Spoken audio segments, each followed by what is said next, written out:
Good morning, this is Jordan of perfectonlinesystem.com. So, ngayon, after namin ma-setup yung vlog site nyo, tuturuan naman namin kayo kung paano mag-login dun sa back-end ng vlog site nyo. So, bago ka mag-login, kailangan mo ng username and then password. Ipapadala namin yan sa email nyo. So, ang gawin mo, after namin nakasetup na, punta ka sa email mo. So, dyan, i-check mo siya minsan. Pumapasok siya dun sa spam folder. Pag wala rito sa primary, check mo sa spam folder. So ngayon, wala siya sa spam, andito sa primary.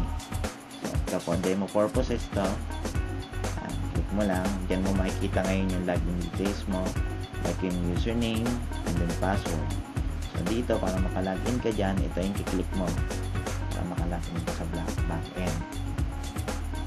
So ngayon, makikita mo ngayon dito, tanongin ka ng username and then password, bumalik ka ngayon dun sa email mo, then do the copy paste, highlight, then control C, okay, then username, lagay mo dyan, paste mo lang, control V, balik ka uli doon sa email, kunin mo yung password mo, then control C, copy, so ito, paste, login.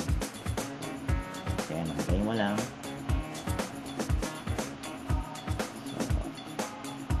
So, ito na.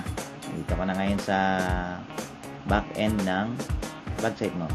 Dito, susunod namin tuturo to next time sa mga susunod na tutorial kung paano mag-post, page, saka kung ano-ano pa yung mga pwede mong i-edit dito. So, yan po muna. So, good morning and welcome to perfectonlinesystem.com.